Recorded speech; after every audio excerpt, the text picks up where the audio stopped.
अभी रिसेंटली जनवरी 2025 में सेबी ने पचेरी इंडस्ट्रियल फाइनेंस लिमिटेड के शेयर्स ट्रेडिंग पर रोक लगा दी। और ऐसा इसलिए कि इनकी मार्केट कैपिटल जो है वो 8 महीने में 40 करोड़ से बढ़कर सीधा 4000 करोड़ रुपए हो गई। और शेयर्स तो रॉकेट ही बन गए, मतलब एक महीने में 372% का रिटर्न। यानी कि जो शेयर एक महीने पहले 21 रुपये पे ट्रेड कर रहा था वो एक महीने के अंदर सीधा 78 रुपये पर पहुंच गया। और दिसंबर 2024 से ही इसका शेयर 5% अपर सर्किट को हिट कर रहा था। अब ये जो अपर सर्किट है इसका मतलब है कि एक शेयर एक दिन में कितना ऊपर जा सकता है, तो इसका था 5%। और ये लगातार 1.5-2 महीने तक 5% का अपना अपर सर्किट हिट किए जा रहा था। तो जब सेबी को इस कंपनी के शेयर पैटर्न में कुछ सस्पिशियस लगा तो उन्होंने अपनी इन्वेस्टिगेशन चालू करी। और इन्वेस्टिगेशन से ये सामने आया कि ये जो पचेली इंडस्ट्रियल फाइनेंस लिमिटेड जो कंपनी है ये कुछ खासा काम कर नहीं रही थी। 2021-22 और 22-23 में तो इन्होंने अपना प्रॉफिट बिल्कुल ना के बराबर रिपोर्ट किया, लेकिन 2023-24 में इन्होंने अपना प्रॉफिट रिपोर्ट किया 1,07,00,000 रुपये का। मतलब 1,07,00,000 में से जो इनका था 44 करोड़ रुपए था वो बैड डेप्ट रिकवरी से इनको रिकवर हुआ, और 63 लाख रुपए का जो था इनका इंटरेस्ट फ्रॉम लोन था। अभी जो पचेरी इंडस्ट्रियल फाइनेंस लिमिटेड है ये एक नॉन बैंकिंग फाइनेंशियल कंपनी है जिनका मेन पर्पस जो होता है वो लोगों को लोन प्रोवाइड कराना होता है, और इनका इंटरेस्ट रेट बैंक के मुकाबले काफ़ी हाई होता है। और NBFCs के यानी कि नॉन बैंकिंग फाइनेंशियल कंपनीज के कुछ मेजर एग्जांपल्स हैं Mahindra and Mahindra finance, Bajaj finance limited और आदित्य बिरला फाइनेंस लिमिटेड जैसी कंपनीज।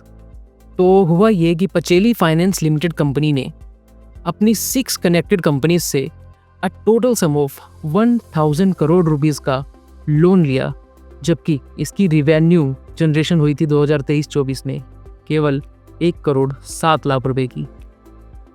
और ये जो लोन लिया था ये सिक्योर्ड था अगेंस्ट कन्वर्टिबल डिबेंचर।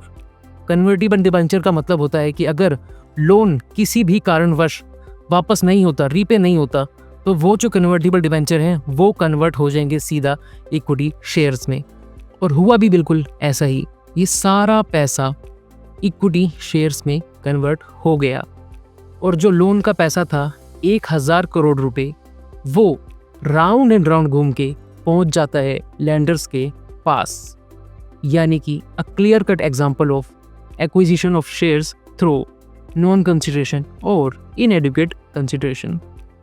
लेकिन कन्वर्टेड शेयर्स जो है वो अभी भी अपने लॉक्ड इन पीरियड पे थे, मतलब उन शेयर्स की मार्केट में कोई ट्रेडिंग नहीं हो सकती थी। तो अब मेरा ओपिनियन तो ये है कि ये जितना भी मूवमेंट हुआ इससे तो ये समझ में आया है कि पंप एंड डंप होने वाला था। अब पंप एंड डंप में क्या होता है कि एक शेयर की वैल्यू को आर्टिफिशियल तरीके से इतना पंप किया जाता है, और जैसे ही वो अपनी पीक पर होता है वैसे ही जो स्कीमर्स होते हैं जिन्होंने ये स्कीम लगाई होती है अपने सारे शेयर्स मार्केट में उतार देते हैं, उन्हें बेच देते हैं और चले जाते हैं। और जो कंपनी होती है वो एट द एंड फंसी रह जाती है रिटेल इन्वेस्टर्स के हाथों में। शेयर्स जो है वो पंप हो ही चुके थे, और जब तक कन्वर्टेड शेयर्स का लॉक इन पीरियड खत्म होता तो शायद जो अभी शेयर्स 78 पर ट्रेड कर रहे हैं वो 100 पार भी कर चुके होते। और लॉक इन पीरियड खत्म होते ही जितने भी इन्वेस्टर्स, प्रोमोटर्स, लैंडर्स, जितने भी इन सब स्कीम में इन्वॉल्व थे वो अपने शेयर्स ले आते मार्केट में। और जिस हिसाब से ये शेयर्स 1.5 महीने से लगातार अपने अपर सर्किट को हिट कर रहे हैं तो इन्हें बिकने में ज़्यादा समय तो नहीं लगता। और जैसे ही ये शेयर्स बिक जाते सारे लैंडर्स धीरे धीरे मार्केट से एग्जिट करने लग जाते, और ये सारे शेयर्स जो हैं वो रिटेल इन्वेस्टर्स के हाथों में आ जाती। और जब कंपनी में कोई करता धरता ही नहीं होता तब बारी होती शेयर्स को डंप होने की। और करंट मार्केट प्राइस के हिसाब से भी अगर 51 करोड़ शेयर्स मार्केट में उतरते और 78 के हिसाब से भी बिकते तो करीबन हो जाता 4000 करोड़ रुपए का स्कैम। लेकिन सेबी ने वक्त रहते ही लॉक इन पीरियड के अंदर ही इस कंपनीज के शेयर्स ट्रेडिंग में लगा दी रोक, और अभी ये कंपनी अंडर इन्वेस्टिगेशन प्रोसेस है। So that's it for the case. This is Manish Rana signing off. and follow Finance Insight with Manish for more related content.